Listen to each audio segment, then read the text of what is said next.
এই সবাই ভালো আছো তো? আমাদের তৃতীয় পর্বের পরীক্ষা প্রস্তুতির জন্য একটা মজাদার পড়া দেওয়া হয়েছে।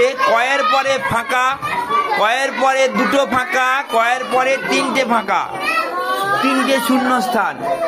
এইটাকে সুন্দর করে বোঝানোর জন্য আমি কিভাবে বোঝাচ্ছি ভালো করে দেখো।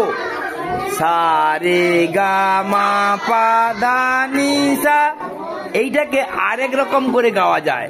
সা সা রে সা, সা রে গা রে সা, সা রে গা মা গা রে সা। এই যে ব্যাপারটা এরকম করে ক খ ক খ গ, ক খ গ ঘ, ক খ গ ঘ ঙ, এইরকম করে ওই সারেগামার মতো করে ক খটা দেওয়া হয়েছে। সবাই বুঝতে পারছো? ভালো লাগছে?